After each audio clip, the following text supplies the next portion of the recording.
Stand by. Here we go. Who remembers that? Does that bring back some memories? If it doesn't, you're on the wrong live stream, folks. Let's get it. Yeah, get the brown in your cup. It's time. It's finally time. The Bassmaster Show. I'm Bob Cobb with the back. It's back. It's back, boys. Toledo Bend's kicking it off this week. I truly believe this is going to be the most important tournament, maybe ever, certainly in our generation. We're going to explain to you why. We're going to break down the current lake conditions on Toledo Bend. We're going to break down the current patterns that are working to get bit on Toledo Bend. I can't get over the classic Bassmaster music. I don't know why we've never used this before. I love this. I hope you love it half as much as I love it. I hope you guys are fired up. I'm fired up to talk some real top-level tournament fishing, and it's on one of my favorite lakes, and I've been there recently, so I'm pretty excited about tonight's convo. There it is. Bassmaster intro is over. It's time to get down to business, man. Thank you guys so much for joining us live. Apologies for not being here. Can you see the redness in the eyes? I'm sure that I look, dude, the allergies have been worse this year than they've been in a maybe like long time since I've struggled this bad with allergies. I might sneeze. I brought me a little rag in here in case something goes down. It's been tough on you, boy, man. The allergies have been killing me, especially in the evening times when I'm needing to go live. And I literally have not been able to stop sneezing long enough to feel like I could do a live stream. So, as a result, here we are. We've been missing you guys. But we couldn't miss this one. No matter how bad I feel, no matter what, man. Opening week of Bassmaster Elite Series, we got to have a little discussion, especially when it's in Texas. It's on Toledo Bend or Louisiana, whatever you want to call it.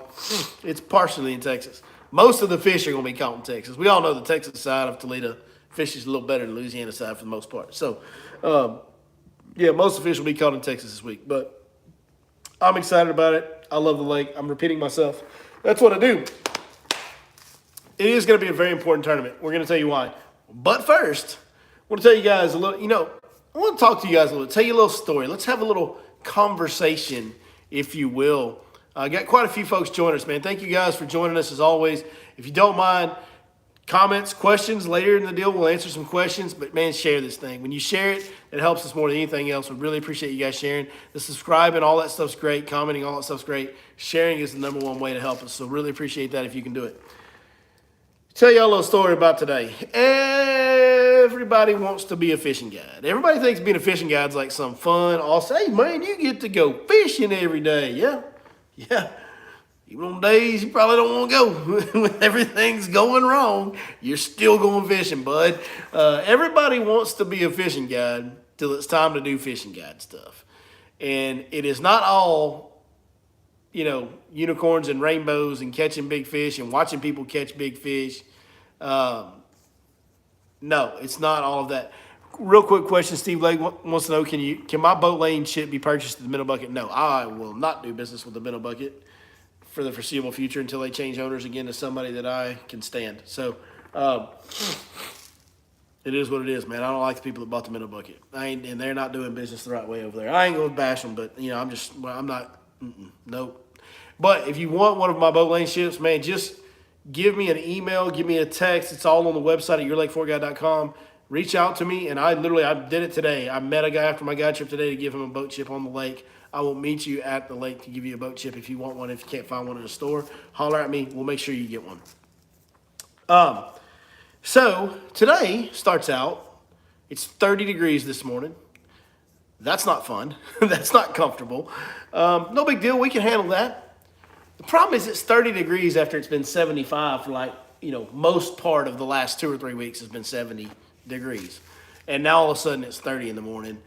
That's what they call a sudden cold trend after a bunch of warm trend. And after you get a bunch of warm trend, you get a sudden cold trend. You go into these situations, when you guide, like you kind of know.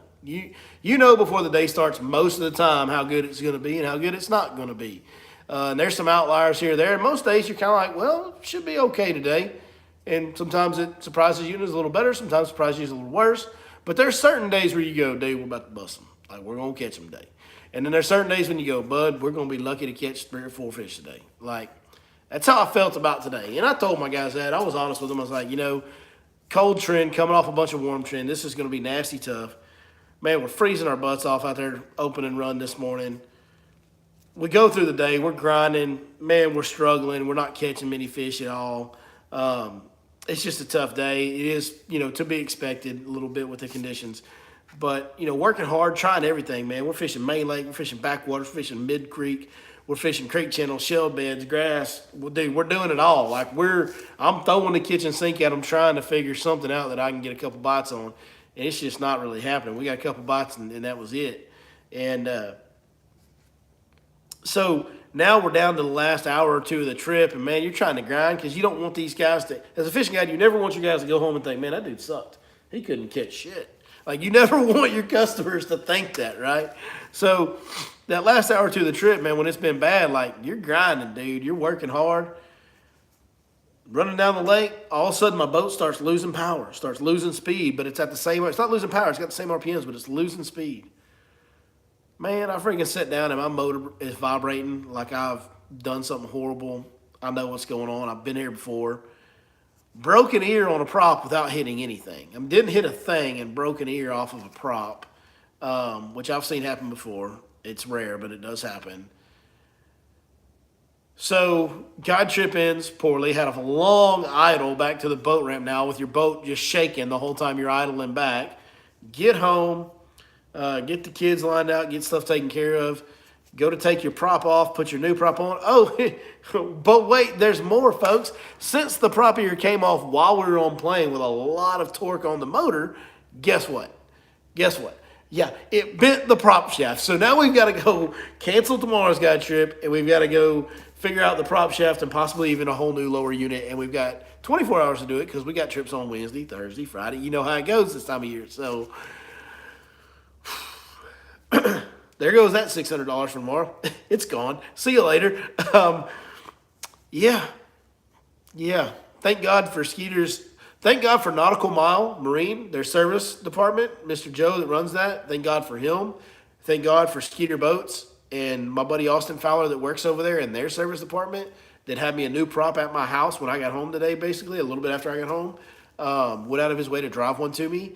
And thank God for Skeeter Boats and their warranty program, because this is going to be a warranty issue that I won't have to pay for because I didn't hit anything. The prop broke and caused the prop shaft bend and a lower unit issue and all that. So thank God for all those people that it is going to be as painless as possible. But, dude, this fishing guide life ain't no joke now. I'm just going to tell y'all, it is a stressful gig, and you never know when it's coming or going when it comes to the money. And you work your butt off all year, and you really don't make much, honestly, in the industry. I know that people think guide rates are high at 600, and some of them are way more than that per day. At the end of the year, you're not clearing that much. You're really not making that much money. So it is a labor of love. You better love helping other people catch more and bigger fish if you want to be a fishing guide. It's majorly a labor of love. So that's our story. It was not fun today. You probably saw the pictures I posted Thursday or Friday when we were catching the crap out of them and things were good. The first 3 bites of the day were all big. Well, this is the other side of being a fishing guide. So cheers, y'all. Let's get it. Now, why is this such a big event? Okay, here's what's going on at Toledo Bend. Toledo Bend is slap full of grass. And when I say it's slap full of grass, at least in a big portion of the lake, it is as grassy as I've ever seen Toledo, and I've fished there off and on throughout my life, and it looks really good. It's as pretty a bass fishing water as I've seen. I've been down there recently. And that's going to put fish up shallow, right? And that's going to give guys that don't want a live scope an option. Oh, yeah, but wait, there's more on this too.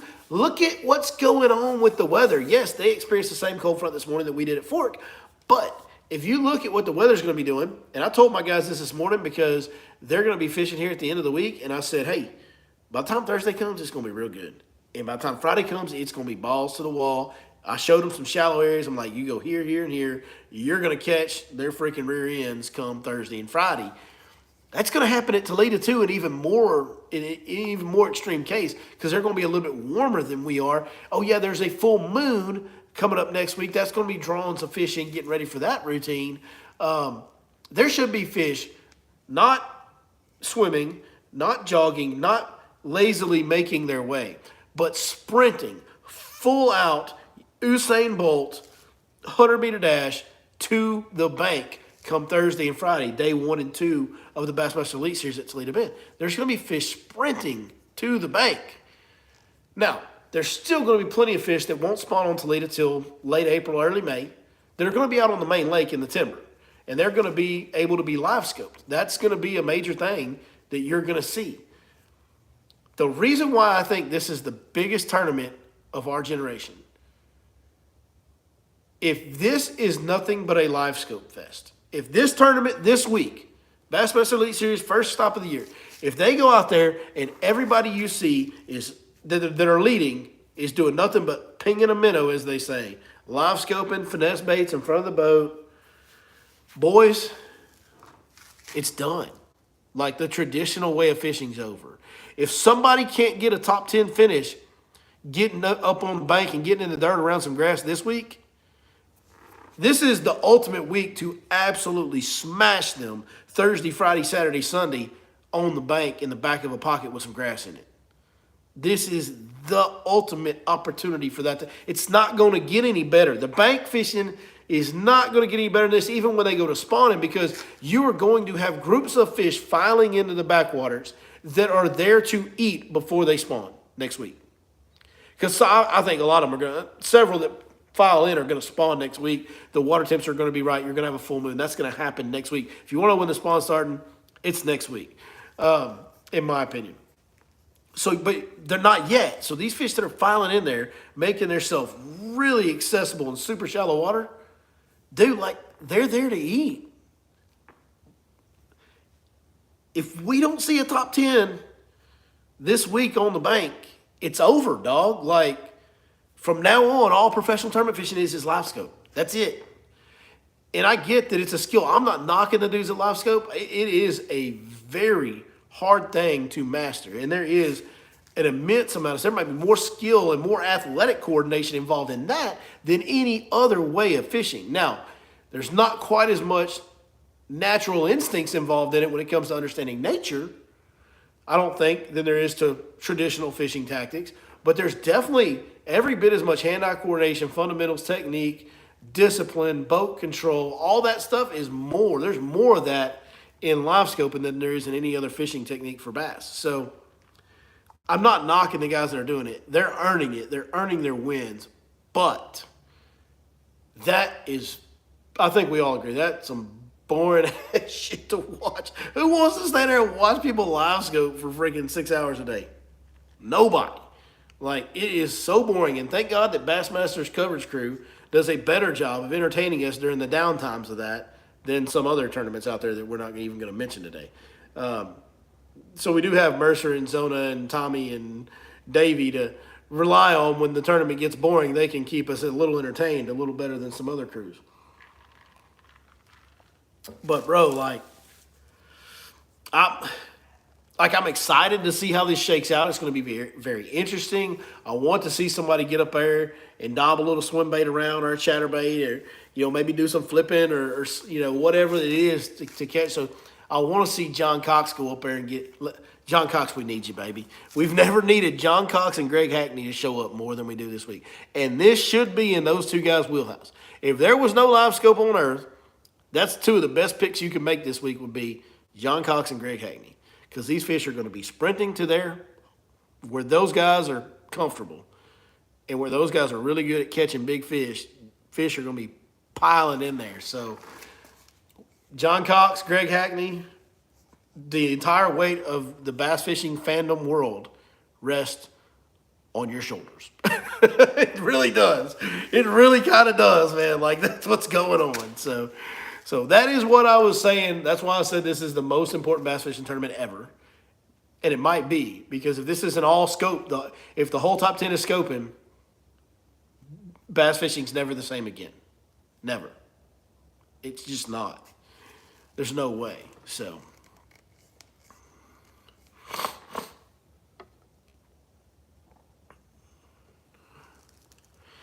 live scope is so overrated. Man, for an everyday guy, it is, man. Like, I don't really like it that much. Like, I like it to kind of check the fish out and see how they're behaving and, like, learn fish behaviors on it. I think that part's really cool.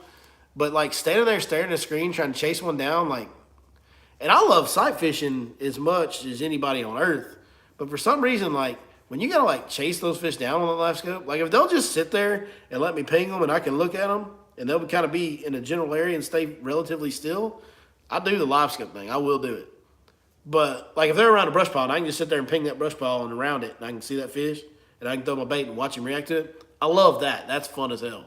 But if I'm gonna chase that sucker down in open water, like dude, I'm out. Like I check out real quick on that deal. It's just I don't enjoy it at all. But I don't know that we can say it's overrated because look at how much money it's winning at the professional level. It's not overrated. It is a way to be selective on the size of fish you target. It is a way to be so much more efficient and know that every cast you make is at a fish that you need in your bag. Like that's, whew, man, that is invaluable. And I don't think it's possible to overrate how valuable that is to tournament anglers at the top level.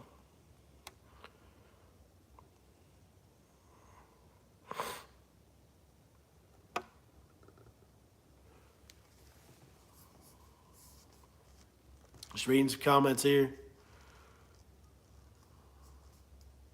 The more scoping pressure goes on, the more fish will start pushing to the banks and the bank bite will take out. I mean, I hope so. I hope that's true. Typically, when fish get more pressure, they don't get shallower, though. I mean, that's just, I'm not trying to be, just contrarian for contrarian's sake here, but like, usually when fish get more pressure, they don't go shallow water. They usually go out into the abyss where they can run and hide, try to get away from you. When they quit being the predator and start feeling like they're becoming the prey, they're going to run. And they're going to go to an area where they have room to run. So I think they'll get harder to catch out there. I think the boys will struggle, but I don't think it's going to push more fish to the bank. I don't really.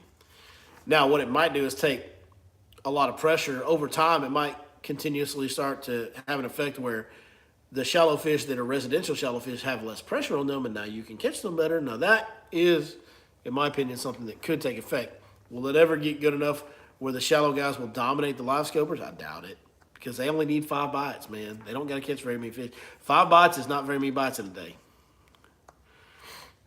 Not very many bites in a day. Let's talk about what we're going to see at Toledo Bend. So you are going to see the minnow pinging. You're probably going to maybe see a little jerk baiting. You're going to see all the forward-facing sonar favorites. Might see some big baits. It's going to get warm enough. You might see guys catch a few on big baits on forward-facing sonar. But the two things, we know that's coming. We know we're going to see some of that. The two things I'm looking for on Toledo Bend are backwater grassy areas and main lake shell beds, because that is also a pattern that 1,000,000% exists on Toledo Bend. And I know Ben Milliken's known for live scoping, but last year when he won the Open on Toledo Bend, he was shell bedding. Yeah, he was seeing some on live sonar, but he was throwing it Carolina rig and a swim bait on wind-blown shell beds, hard shallow spots. They're not really shell beds, but that's the terminology that everybody accepts, so we're going to go with it too. Shallow hard spots, shallow hard points, shell beds. That's what Ben was doing last year. Lee Livesey, if that shell bed pattern is as good as it was last year for Ben, Lee Livesey's a player because he's a master of that shell bed pattern on fork. I've been to Fork in Toledo, the shell bed pattern this time of year. It's the exact same thing. The loons are there, the hard spots are there, the big bass are there, the gizzard shad. Like it's the same exact pattern on Toledo as it is on Fork. So if that shell bed deal comes into play, I like Lee Livesey's chances this week. The grass deal, though, I think is going to have some of those fish not on the shell. Like, I don't think there's going to be enough fish on the shell bed pattern to win this week. I think you're going to have to be either scoping and catching giants every time you set the hook, or you're going to catch a whole bunch of fish back in the grass. And you're going to primarily probably be chatterbaiting, trapping, maybe dobbing a Cinco or something around when things get a little slow on you. But you're going to be doing the traditional pre-spawn shallow grass patterns.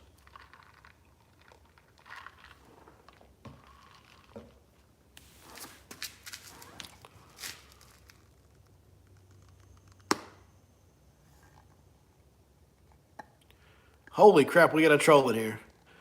We must be getting lots of attention tonight. We're getting trolls in here. from sex coach Mario Rios. Y'all go read that comment. That'll lighten your night up right there. Todd Fleischer says, I'm going to go ahead and say in the first two events, we're going to see 5 100-pound bags. That is not much. Like, that's a sure bet. Like, that's not much of a 10. I'll see your 5 and raise you 5. I'm going 10. The way the weather is shaping up for Toledo, you're probably going to see, it probably won't be 10. It'll probably I think it'll be like 6 to 8, so 7. Well, I'm going to call the over-under on 100-pound bags in the first two events 7. So the way the weather's shaping up Toledo, I think you're going to see 2 to 3 on Toledo. I really do. Full moon on Lake Fork, I think you're going to see at least 4. At least 4. So I think the over-under is about 7 is where I'm at. Yeah. And 10 wouldn't really drive me, like wouldn't shock me. Wouldn't shock me. Rick Fury says, I'm in Naples, Florida. The bass are still moving slow. Not here, dude. They're getting it, man. We got water up in the lower 60s last week, and they were moving. Now, this cold front put the brakes on them for a little bit, but it's going to get warmer this week than it has so far this year. They're going to be right back on the gas pedal by the end of the week for sure. For sure. You know what we might get to see? Dude, you know what we might get to see at Toledo Bend that would be cool? Frogging. Toledo's set up good. The water's come up over the top of the grass. The chatterbait and trap deal set up perfect because the water came up over the tops of the grass. So the whole southwest corner of the lake set up perfect for hydraulic fishing right now. But because the water came up, there's flooded cypress knees, flooded bushes like Toledo always has. Talking about get that frog. Like if them fish are going on that warming tree and getting shallow, frog and a buzzbait is a deadly, deadly dude. Now, like you can catch their butt early in the year and catch the biggest fish up shallow early in the year on a frog and a buzzbait. I mean, if that type of deal is going on, god dang, dude, like, now Jason Christie's kind of, I've seen him do that on Fork before, but I still like Greg Hackney. Like, if we're going to be up around flooded bushes and there's some big fish laid up in them, how do you not? It's Toledo Bend. Hackney's from the area. He's fished a bunch on Toledo. Like, Hackney's kind of my, like, pick this week, dude. Like, this one should be right down the middle for Greg Hackney. Now, we haven't seen Hackney win in quite a while. You know, it's been a minute, right? Like, he has not come on and got off to a hot start and finished the deal in a long, long time. I'm just saying, though, if there's any tournament, there's local knowledge, historical knowledge, there's, you know, the right timing, the right weather, the lake's in the right situation with the grass and the high water just coming up not too long ago, like all that kind of goes, yeah, that's a Greg Hackney deal. Like that's a Greg Hackney event right there. You know, that's and man, he's one of my he probably is my favorite angler on the tour. I'd love to see some Greg Hackney hammer down hook sets all week long. Fantasy picks, that's kind of what we're doing now. So it's hard not to like Ben Milliken. He's a rookie, first event on the Elite Series. He just won a tournament here last year, fairly close to the same time of year, a little bit later in the year, but fairly close. And the pattern that he won on should be coming around. I just think there's not going to be as many fish on that pattern because of the grass this year. But Ben's going to be highly motivated to come out of the gate and make a statement because I promise you, Ben feels motivated to prove that guys that make YouTube videos can fish too. Like, I think there's part of that in what he's doing. It feels like that. But, yeah. So I like Ben. I like Greg. I like John Cox. I think John Cox is a very safe pick for fantasy this week. I think you can pretty well count on John Cox being in the top 20 this week and could go much higher than that. I think he's just a very safe pick. Lee's got some, I'm sure he spent time on Toledo. He's from East Texas. So if the shell bed deal's kicking, Ben and Lee are going to do great. If it's not, they're going to be bad picks. And then after that, man, there's a lot of guys I don't really know very well. Patrick Walters is always, he's so consistent. You kind of almost have to always throw him in there. Just pretty much. Like, that's kind of, yeah, go ahead and put old P-Dub in there because it don't matter whether you live scoping, shell bedding, backwater flipping, he can do all of it, man. Old P-Dub gets it done in a lot of ways. A lot of ways. Dude, the trolls tonight are freaking outstanding. They're on their game. I like it.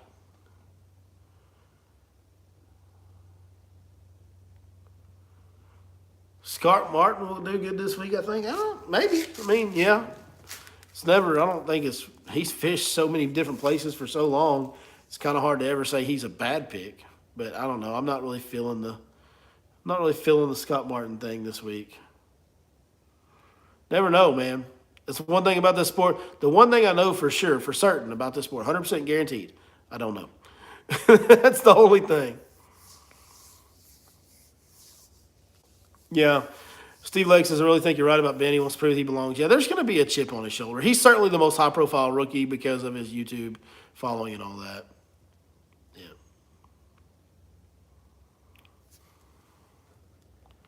Most deaf, as they say.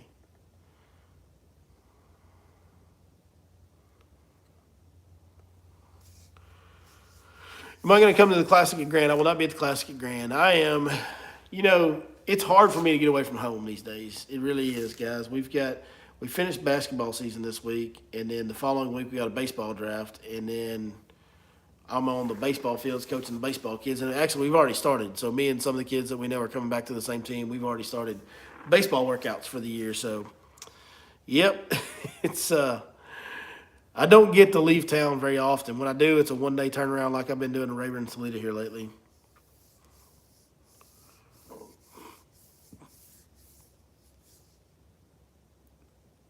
When it comes to Lake Fork or Toledo Bend, Keith has always been quick to find that pattern. I'm assuming you mean Keith Combs. Not this time of year. Keith is, it's not that he can't do good this time of year, but traditionally, on the highest level, he really only excels when it's an offshore deal. Like, that's the majority of his high finishes are offshore. All of his, he'd even tell you, 90% of the fish that he's caught and weighed in on Lake Fork are from a Chartreuse Blue 6XD and 10XD.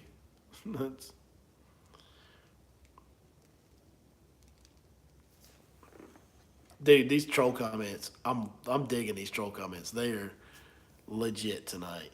Yeah, 2025 Classic is in Fort Worth. Ray Roberts is getting another Classic. That's really cool.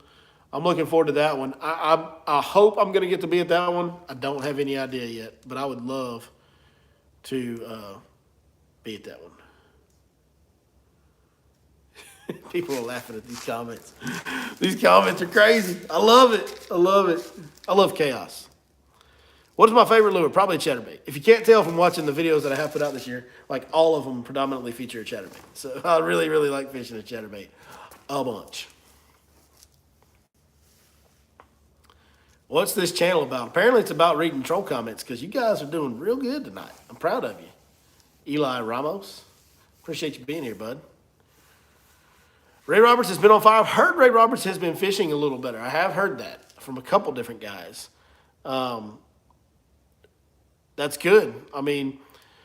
Ray Roberts has giants in it. Always has. But, man, sometimes it's like there's just not much of a population there. So, hopefully some of that has changed. Hopefully they've had some good spawns. They got some more fish in them. But, it's just Ray Roberts has such a population issue. It's like you catch their butts one day when they decide to bite, but then the next there's just not enough fish there to grind out decent bags when they don't want to bite because it can be like hero or zero on Roberts for sure. Somebody said they're watching from Okeechobee. Okeechobee had a good showing the other day with the opens. That was a good showing from Okeechobee in the opens. It wasn't solid all the way through the field, but it had some big bags up top. Really cool to see Scott win there, that's for sure. Who do I think is the best fisherman? Man, it's Jacob Wheeler. It's really hard to say anybody but Jacob Wheeler. What trailer do I use on my chatterbait? Can I show you how to set it up? I'm hoping I have one laying around here. I don't think I do.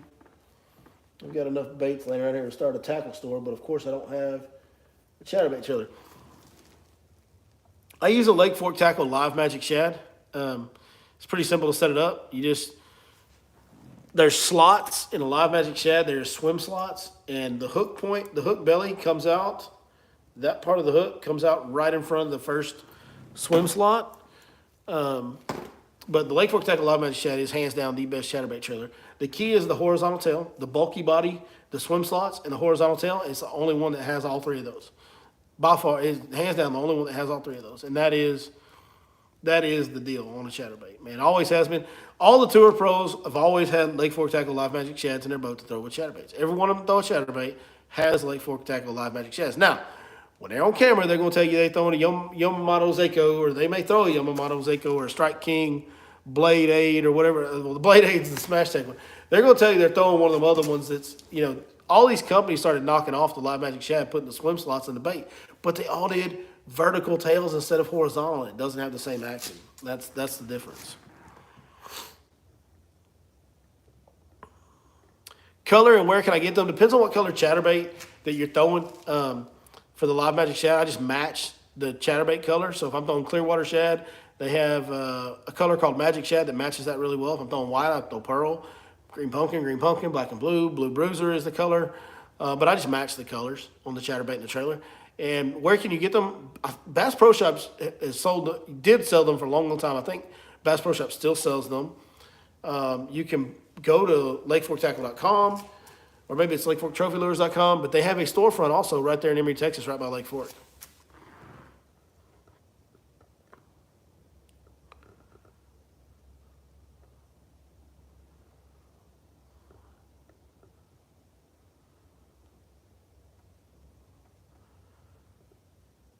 What's the biggest fish you ever put your hog in? Jeez. These comments are nails tonight, boys.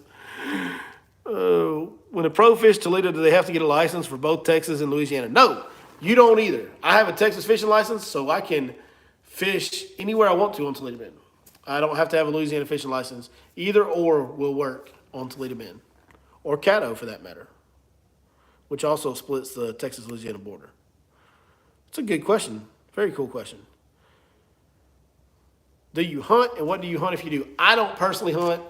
My oldest son, has gotten into deer hunting lately, so we've been doing some deer hunting. Now, I grew up bird hunting, hog hunting, deer hunting, doing all of it. But, man, as I got older and older, I just would always rather be bass fishing, and I somehow managed to sneak my way into making a living doing it. So here I am. What do I think about the lack of co-anglers going on during BFLs and other trails, supposedly due to forward-facing sonar? Yeah, tournament fishing has changed, man. It's changing in a lot of ways because of forward-facing sonar. It is. I think some of it is just to do with the fact that I don't think anybody talks about this nearly enough. And I think there's a big misunderstanding in the industry. I don't think anybody realizes what kind of a boom we just went through in the fishing industry. And, online fishing videos really started taking off in 2016 and 2017. And that's when the weekly, daily vlog type online, YouTube videos and stuff like that really started becoming popular. And more of them showed up, and more people started watching them. And on top of that, COVID put a lot of people on the water. On top of that, the new live coverage put a lot of new eyeballs on professional fishing. And so we had a boom of new people trying fishing out. And I think what's going on is we're losing a lot of those guys now that reality's set in. The damn liberals have ruined the country again. 10 seconds in liberal tears, liberals. You're running fishing because nobody can afford to go. Go cry about it, liberals. 10 seconds in liberal tears right there, brought to you by your Lake Fork guide. Now that the liberals have done what liberals do to an economy, there's people that just can't afford to fish anymore. It's a luxury thing. So it's one of the first things to go for these people that just got into it. They haven't grown up on it like a lot of us have, where it's in their blood and they can't live without it, And I think we're just experiencing the hangover from the big boom that we had in the industry. And so, you're losing co-anglers. And there's going to be more boaters and co-anglers because those casual guys, the more casual tournament anglers are your co-anglers. They're checking out. On top of that, forward-facing sonar kind of makes co-angling suck. When a guy's just staring at his screen, throwing at the fish all day, and you're throwing into the abyss out in the middle of the lake, that is terrible. That's an awful thing to have to experience as a co-angler. So I don't know, man. I don't know what the right answer is there. Can a co-angler bring an attachment where he can use his own live scope off the back?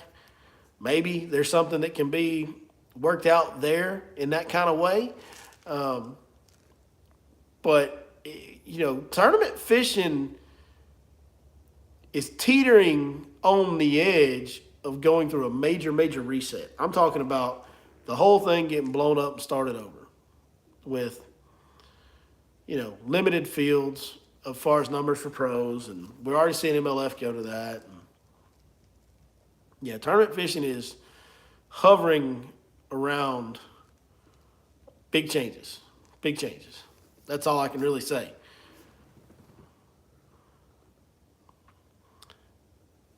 Small Water Charter says we are supposed to take Hank Parker fishing next week. He was literally my favorite fisherman growing up. So please, please, please do me a favor and tell him that Billy Lawson from Your Lake Fort Guide is a huge Hank Parker fan and love everything he's always done. He's always been a stand-up guy that stood for the right things and seems, from what I can tell from the outside looking in, to have done things the right way for the right reasons.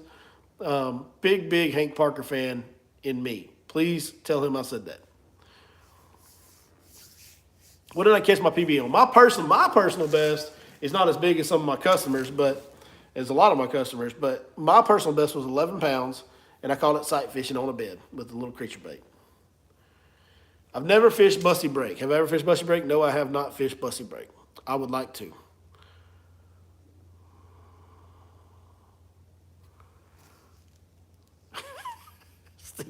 Dude, Stinky Cheese is the MVP of the chat if y'all are reading that.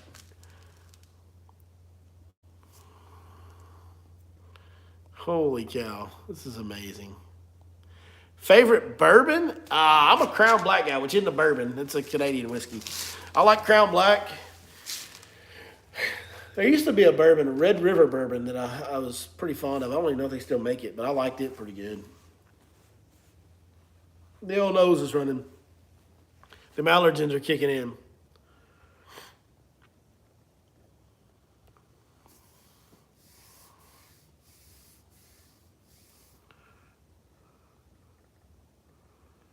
A lot more people have gone to kayak fishing. Yeah, kayak fishing is getting hugely popular for sure.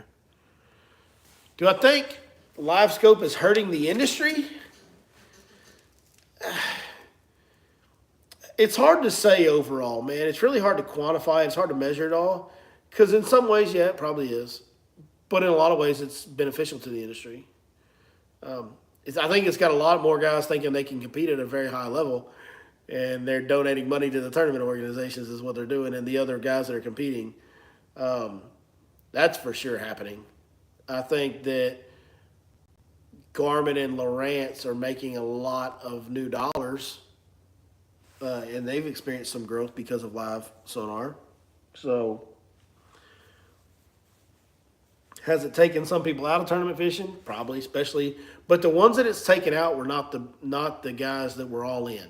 They're more the people that are leaving tournament fishing because of live sonar are the more casual tournament fishermen, or the old guys that have done it forever and now they just want to fish little small things here and there, and now they're sick of the live scope. Well, you weren't going to generate much more revenue from those guys anyway. That's cold and that's harsh and it's borderline disrespectful, and I don't mean it that way, but it's the facts of life when it comes to business.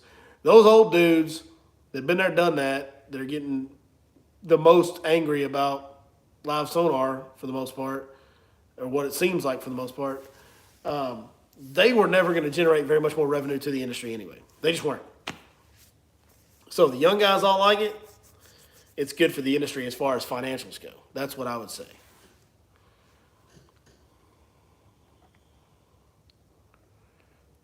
Small Water Charter says, we guide down here, and yes, folks not spending that money. For sure, dude. I've seen a lot less guide trips. We've been fortunate to stay pretty busy, but I've seen a lot less guides on the lake, on Lake Fork on a day-to-day basis.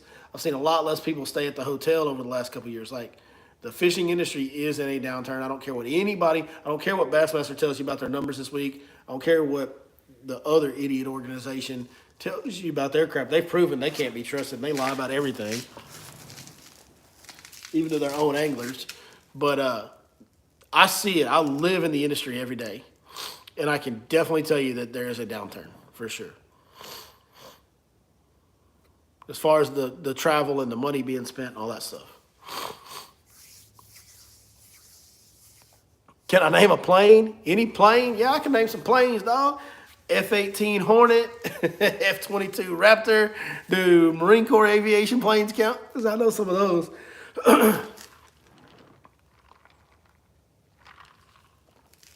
Do I think we're going to see forward-facing sonar regulations and higher levels of bass fishing?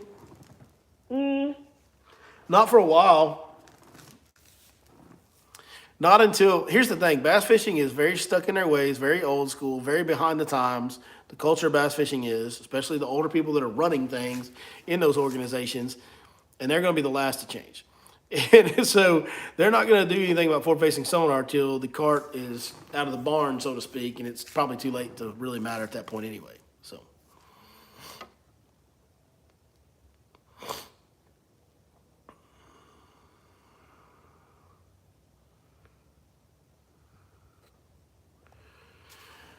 All right, boys, I think we'll go ahead and wrap this one up, man. There is tons of comments and questions, and we could keep going all night, but I'm literally about to sneeze or blow my nose one, so we're going to go ahead and cut this off. I'll answer one more question. Favorite bait to use in the spring?